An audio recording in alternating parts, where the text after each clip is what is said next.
All right, in this session, we're going to be analyzing the tangled histories of the Cold War and decolonization. We're talking about the period from 1900 to the present, a time when the world map was just completely redrawn. We're going to break this down into 6 parts, exploring how a totally new global order clawed its way out of the ashes of old empires and the collision of new, powerful ideologies.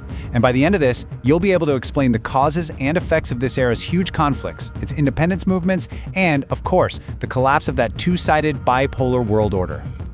So here's our game plan. We'll start with how the world split in two, then see how that Cold War turned hot, and how at the exact same time empires were crumbling.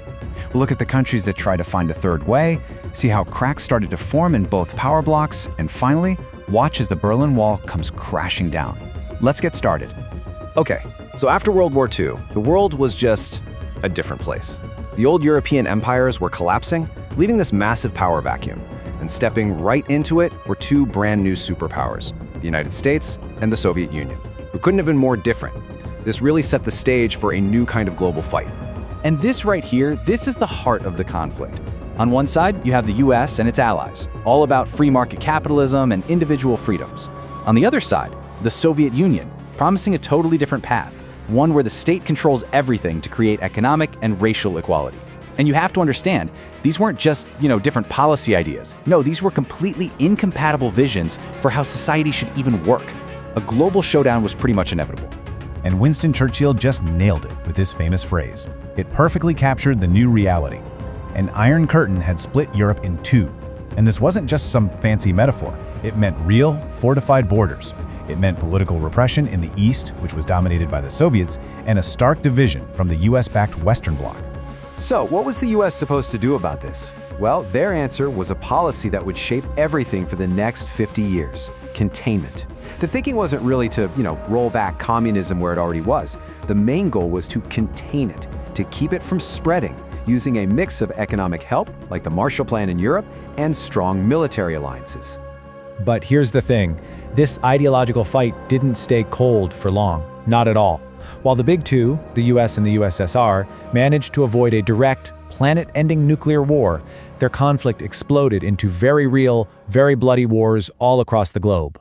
And the main way this happened was through something called a proxy war. Basically, the US and the Soviet Union would pick sides in a local conflict, then pour in weapons, money, and support. This turned things like civil wars and independence movements into battlegrounds for their own global fight. It let them fight each other indirectly, but the cost for the countries caught in the middle was just devastating. This map just lays it all out, doesn't it? Picture the world, split right down the middle. You've got NATO, the North Atlantic Treaty Organization, which was the military alliance led by the US, and on the other side, you've got its Soviet rival, the Warsaw Pact, which bound all the Eastern Bloc nations together. These 2 alliances made that bipolar world official and really raised the stakes for any conflict anywhere. And these 3 are some of the biggest flashpoints. Notice a pattern here? They're all in Asia, which became a huge battleground after China went communist in 1949. So in Korea, in Vietnam, and later in Afghanistan, you see these local fights over national identity get totally transformed into these massive, brutal international wars. For the US, this was the bloody reality of its containment policy. Okay, so while the superpowers are locked in this global chess match, there's another, equally massive historical force just erupting across the planet. At the exact same time, the old European colonial empires were falling apart at incredible speed in this process we call decolonization. I mean, just look at the contrast on this slide. On the left, that's Africa in 1914, basically a patchwork quilt of European colonies. Now look at the map on the right, a continent of independent countries. This change, which happened in just a few decades after World War II, is seriously one of the fastest and most profound shifts in global politics ever. Now, what's so important to get here is that there was no single way to get free. It really depended on who the colonizer was and what was happening on the ground. You had India getting its independence from Britain, mostly through nonviolent protest. But then you had Algeria, whose path to freedom from France was a long, incredibly brutal war. What they all had in common, though, were these powerful nationalist movements that got millions of people involved. Okay, this is the perfect time to practice a key AP skill. Go ahead and pause the explainer. I want you to try and write one single thesis statement that compares how decolonization happened in India and Algeria. really think about what they had in common and what made them so different. So, a great thesis, like the one on your screen, does two things really well. First, it points out a similarity. In this case, they both wanted independence from a European power. But then, it clearly states the key difference. Their methods were worlds apart. That's the kind of sharp, analytical thinking you want to bring to the exam. So as all these new countries pop up on the world map, they're immediately faced with this huge question. Should we side with the US or with the USSR? Well, a lot of them looked at that choice and said, no thanks. They refused to be pawns in someone else's game and tried to carve out their own path. And this is what led to the non-aligned movement. Now, this wasn't a military bloc like NATO. It was more like a club, a powerful forum where all these newly independent states could stand together and assert their neutrality. It was their way of saying, we're in charge of our own destiny, and we're not going to be pulled into your superpower drama.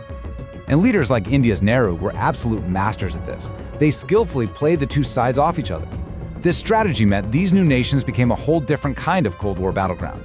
This one wasn't fought with armies, but with things like economic aid, big infrastructure projects, and diplomatic maneuvering, as both the US and the USSR tried to win them over. You know, it's really easy to think of the Cold War world as these two giant, solid blocks staring each other down. But the reality? It was way more complicated. The superpowers started facing major challenges, not just from the outside, but from deep within their own teams. Over in the East, you had these massive popular uprisings in Hungary and Czechoslovakia, where people demanded more freedom, but they were brutally crushed by Soviet tanks. But maybe even bigger was the split between the two communist giants, the Soviet Union and China. They had a huge falling out over ideology. The Sino-Soviet split was like a geopolitical earthquake. It totally shattered the myth of a single unified communist world, which, by the way, created a huge strategic opening for the United States down the road. By the time we get to the 1980s, the Soviet system is really starting to buckle. Its economy was a mess, it was stuck in a super expensive war in Afghanistan, and it was trying to keep up with an insane arms race with the US. This mix of internal rot and external pressure led to a collapse that happened with stunning speed. And this timeline just shows how fast it all went down. It really kicks off in 1985, when the new leader, Mikhail Gorbachev, introduces these two big reforms: glasnost, which means openness and allowed people to actually criticize the government, and perestroika, which was a restructuring of their failing economy. The problem was, these reforms accidentally opened a Pandora's box of democratic and nationalist feelings. By 1989, the Berlin Wall falls, and just 2 years after that, the Soviet Union itself was gone. Now, when the Soviet Union collapsed, it didn't magically create a world without problems. Not at all. Instead, it just revealed a whole different set of global divides. And this map shows one of the biggest legacies of that whole colonial and Cold War era. This huge economic gap between the industrialized global North and the developing global South. A deep inequality that is absolutely still with us today. Okay, let's boil all of this down. What are the key things you have to remember? First, the Cold War was the ideological fight of the second half of the 20th century. Second, decolonization was happening at the same time and was just as powerful, redrawing the entire world map. And these two things were completely connected. And finally, the end of the Cold War didn't mean the end of conflict. It just shuffled the deck, leaving us with the incredibly complex world we see today. And that leaves us with one last thing to think about. As you keep studying this period, I want you to really assess how the legacies of all this, of colonialism, of the Cold War alliances, are still shaping our modern world. How do they influence economic inequality, political chaos, and conflict today? In other words, how is the history we just talked about still alive and kicking, shaping the world you're living in right now?